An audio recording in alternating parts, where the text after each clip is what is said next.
Bonsoir à tous et bienvenue. Une petite semaine qu'on ne s'était pas vu.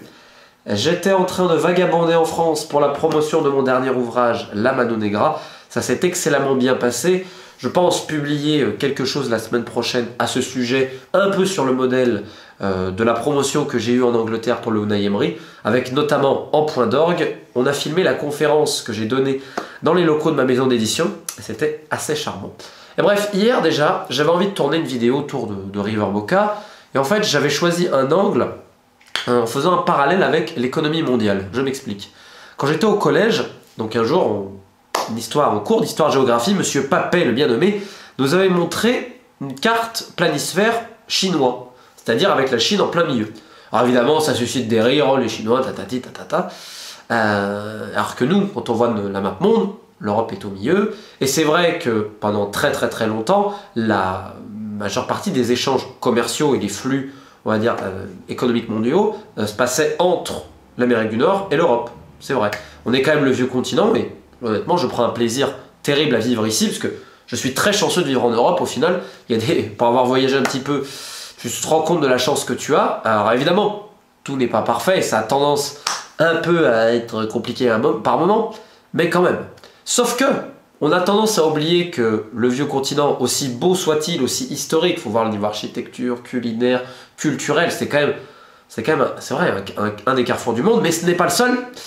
Et économiquement, il est vrai qu'aujourd'hui, la majeure partie des échanges, et la zone la plus importante, c'est devenu entre l'Asie du Sud-Est et l'Amérique du Nord. Et donc en fait, le poumon économique s'est déplacé du monde. Et ce qui fait que la map monde chinoise, aujourd'hui, elle correspond bien, quelque part, à une réalité de l'économie mondiale. Alors, n'étant pas économiste, je n'ai pas la capacité pour en parler largement, simplement suite à pas mal de lectures, et c'est ma vision. Et en fait, pour le football, c'est un peu pareil. Alors, je m'explique.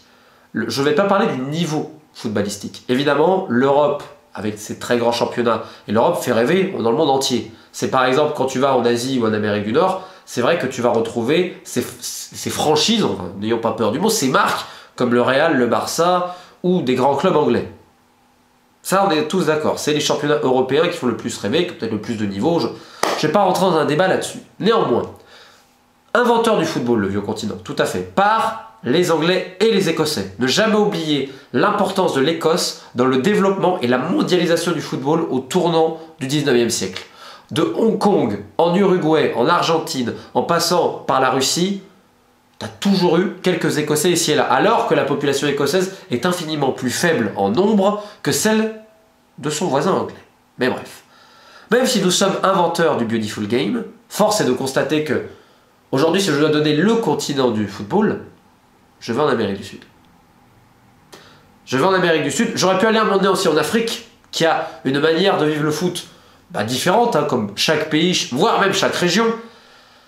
Mais l'Amérique du Sud est un peu différent, notamment également pour une question de moyens, même si en Afrique, dans le continent africain, on va retrouver des Amalek, on va retrouver des Al-Ahly en Égypte, c'est quand même quelque chose d'assez incroyable. On va retrouver les derbys de Casablanca, les derbys d'Alger, on va retrouver le club africain et tant d'autres équipes incroyables. Et c'est vrai qu'on a tendance à sous-estimer aussi ce qu'est le football africain. Je parle pas en termes de niveau, moi je fais pas une vidéo autour du niveau de jeu, etc. Je parle au niveau de ce que représente le football.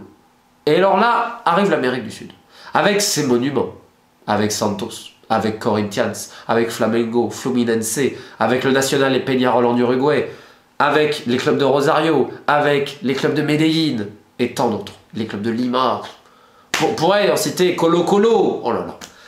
Et on se rend compte évidemment de l'importance prépondérante que prend le football dans la société sud-américaine, même si, évidemment, c'est différent selon les pays et les régions. Pour donner un exemple, au Venezuela, pendant des années, c'était surtout le baseball.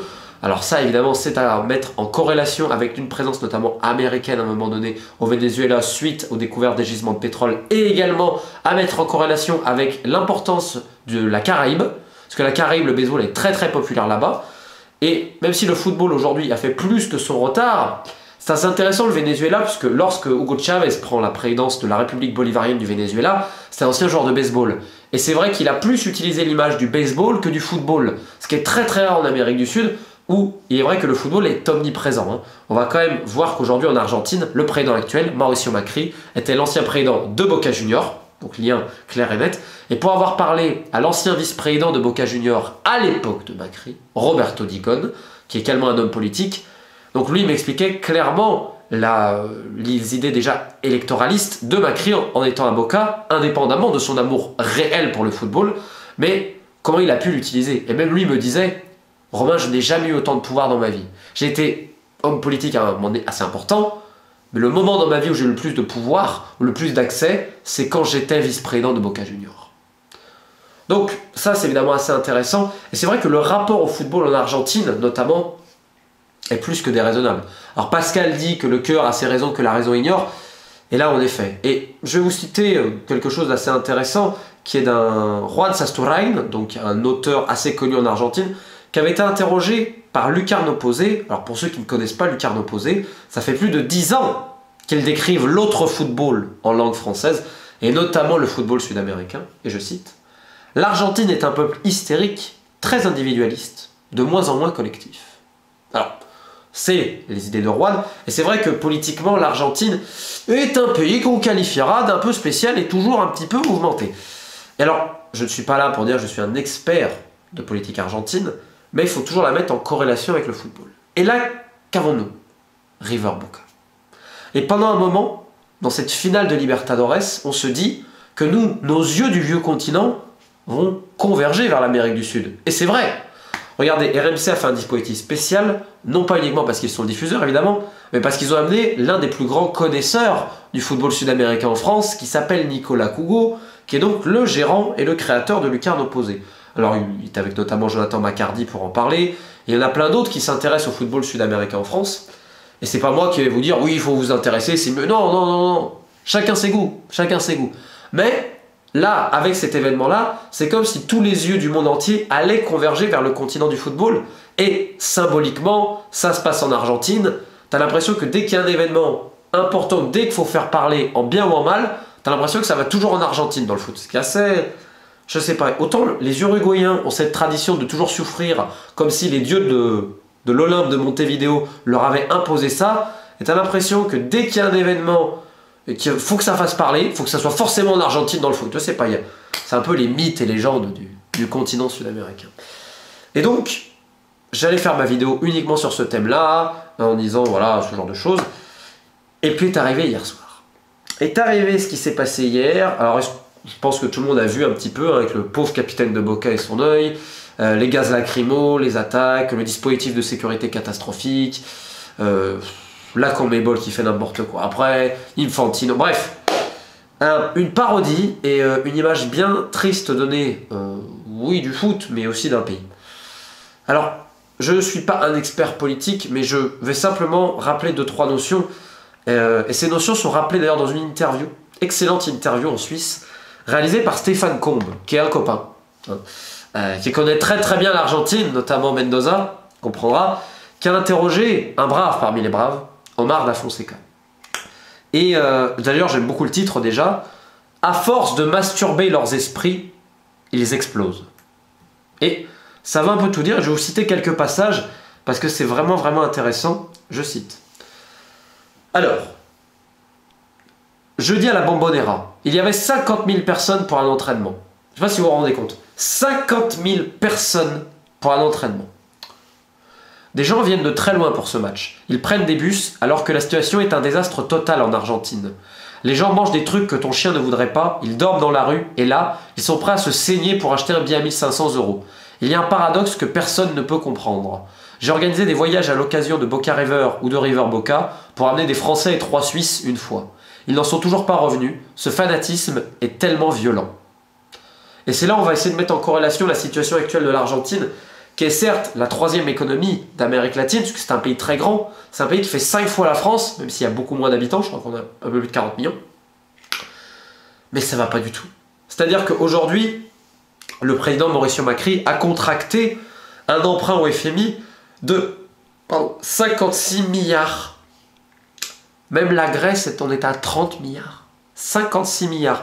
Alors, l'inflation cette année, c'est plus de 40%. Le peso a été dévalué vis-à-vis du dollar de moitié au courant de l'année. La situation économique est catastrophique. C'est un pays qui était déjà ultra endetté et qui continue de l'être, qui a été obligé de rembourser ce qu'elle avait contracté vis-à-vis des fonds vautours, hein, notamment américains. Et en fait, c'est un pays qui avait déjà eu recours à la politique du FMI, le Fonds monétaire international, et ça avait été cataclysmique pour l'Argentine. Pas que pour l'Argentine, me diriez-vous, mais pour d'autres, c'est très efficace. Alors, pour tout ça, vu que je n'ai pas la capacité de bien synthétiser, il me manque des notions économiques, chacun reste à sa place, je vous mets en lien deux trucs. En 2007, le dessous des cartes du regretté Jean-Christophe Victor avait publié quelque chose autour de l'Argentine, en montrant justement tous ces soucis-là. Alors ça, pour ceux qui veulent une vidéo, c'est en lien, parce que des fois ça peut être compliqué. Et pour ceux qui aiment l'écrit, je vous ai mis également l'interview d'un économiste qui évoque la situation économique de l'Argentine. Et c'est quand même un drôle de pays, puisque ça manifeste énormément en Argentine. C'est, comme le dit Jonathan Wilson, un des plus grands auteurs de la littérature footballistique au monde, qui a longtemps vécu à Buenos Aires, c'est le pays où il y a le plus de grèves au monde. Même nous en France, on est peanuts à côté. Et dans un de ses livres, donc autour de l'Argentine, Angels with Dirty Face, il dit qu'il est à Buenos Aires et que le truc qui l'a le plus choqué, c'est qu'un jour, il a vu des garçons de café manifester. Mais ils ont manifesté, tu vois, en tenue. Et en face, t'avais des CRS, enfin bref, c'était assez délirant. Et c'est un peu ça, justement, l'Argentine. C'est-à-dire qu'aujourd'hui, dans un contexte social et économique, dans un véritable marasme, avec, mais c'est comme de partout ailleurs, un écart de plus en plus grand entre les classes. Mais en Argentine, et c'est là où c'est quand même assez spécial, c'est que normalement, c'est vrai que la plupart des classes, on va dire, aisées, ici et là, peuvent avoir un rapport au football, bien sûr. Mais là, le rapport, il est vraiment prenant dans toutes les classes de la population. Même les classes vraiment aisées. Faut pas croire, si vous avez vu autant de personnes aller en Russie avec le maillot de l'Albi Celeste, ce n'est pas uniquement des gens, on va dire, oh regardez, ils se saignent, etc. Non, c'est parce que tu as une classe importante aussi assez aisée en Argentine qui a un rapport, évidemment, je vais dire, décomplexé au football. Ça, c'est par contre un des grands points forts de l'Argentine, c'est-à-dire que tu peux être quelqu'un venant d'un milieu peut-être intellectuel, philosophique, scientifique, et on va pas te juger parce que tu aimes le foot. Des fois, il y en a, mais tu vas pas recevoir des colibets, tu vas pas vivre ta passion de manière cachée, comme malheureusement, on peut le voir en France parfois, même si ça a tendance un peu à se démocratiser. Alors, évidemment, je ne sais pas dire que tout ça a un lien, mais quand même, on est dans un pays qui est dans un état sinistré, qui ambitionne avec l'Uruguay et le Paraguay, pourquoi pas, d'organiser la Coupe du Monde 2030. C'est vrai que les finances de l'Argentine ne sont pas assez dans la merde, on va peut-être encore faire ça, c'est une très bonne idée. Et en fait, cette semaine, on est dans un pays dans un chaos total. Tu as Macri qui a le texte et déclarations, va montrer que l'Argentine, tout va bien, que si, que là c'est terrible, évidemment.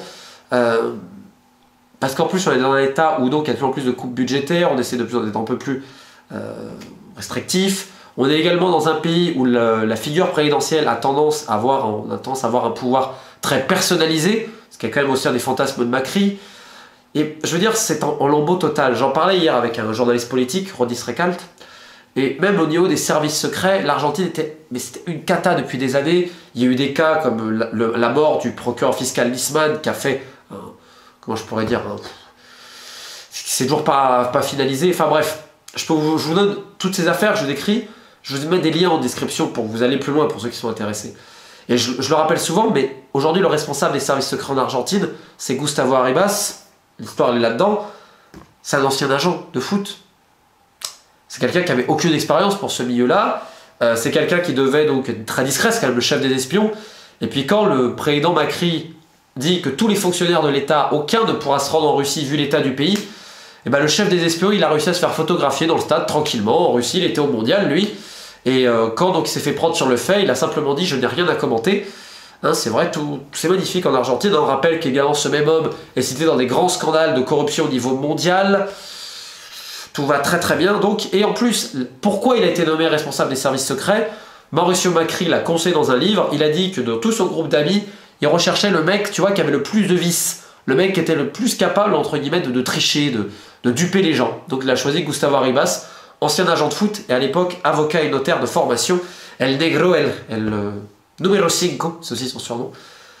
Et en fait, tu te dis, tout est lié en Argentine. Mais vraiment, le foot, la haute politique, la haute finance également, la naïveté et la passion des fans, qui est utilisée pour des fins électorales, et le contexte social et économique. Si hier ça a pété, peut-être que comme dit Omar Da Fonseca, qui connaît mieux que moi, et bah c'est aussi parce qu'à force de se masturber les esprits, ça peut péter. Je vais terminer par une citation d'Omar Da Fonseca parce que c'est vraiment très important. Un club en Argentine, c'est une histoire de fierté, d'identité, un truc qui va d'ailleurs trop loin à mes yeux. Même le président Macri parle du match ces jours, alors qu'il semble qu'il y a d'autres problèmes plus urgents dans le pays. Le Premier ministre, tout politicien ou tout acteur du secteur économique doit afficher la couleur. Les médias, les télévisions sont en folie. À partir de 9 h du matin, tu as 5 ou 6 chaînes qui ne parlent que du match. Comment les gars se sont entraînés, qu'est-ce qu'ils ont mangé la veille, comment ont-ils refait leurs lacets. Il faut remplir le vide, alors on passe des heures à raconter des histoires, inventer des polémiques, avoir des soupçons sur l'arbitre. Cela n'a rien à voir avec du sport, c'est un feuilleton alimenté par tout un peuple, et quelque part, derrière la passion, c'est aussi un peu triste. Les gens se réfugient, ils en oublient la réalité, les mecs deviennent violents, ils se cassent la gueule, plus rien d'autre ne compte. On a tendance à dire que des fois, quand tu vas au stade, tu oublies tout et que tu peux être un homme, un gentleman, un caballero en dehors de la cancha, et quand tu es dans la grade, tu deviens complètement taré, tu en insultes père et mère et tu perds tout esprit. C'est aussi ce que le football procure, notamment à travers ces affrontements-là, parce que affrontement, le terme, et c'est vrai, est justifié. Alors c'est à la fois flippant, c'est aussi à la fois fascinant à étudier, de se demander comment ce continent et comment ce pays paradoxal et qui aujourd'hui, vraiment, on peut dire que l'identité nationale de l'Argentine, quelque part dans son expression au niveau mondial, elle est, on va dire, corroborée avec le foot. Elle est vraiment, comment je pourrais dire, elle est collée au football, un peu comme l'Uruguay dans une moindre mesure, mais vraiment. Et ça, en Europe, on a plein de choses fascinantes, et c'est ce que je vous disais au début.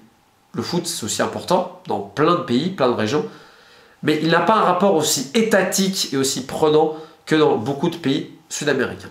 Pour terminer cette vidéo, je voulais faire un petit coucou, parce que bon, vu qu'on parle d'Argentine, vous avez entendu peut-être que c'est vrai cette boisson, le maté. Alors c'est pas une production sponsorisée, je vous rassure, c'est juste un ami qui le tient, et je voulais lui rendre un petit hommage, parce que des fois je reçois aussi des messages pour me dire « Mais le maté c'est comment on fait ?»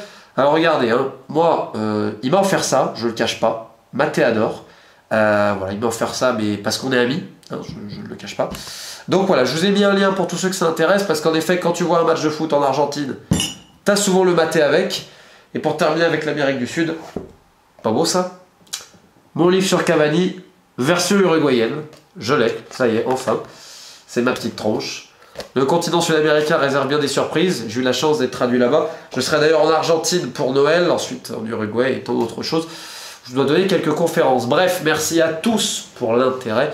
On se retrouve très vite sur la chaîne. Et puis écoutez, que le meilleur gagne ce soir en espérant la paix des braves. Mais parfois je suis un peu inquiet.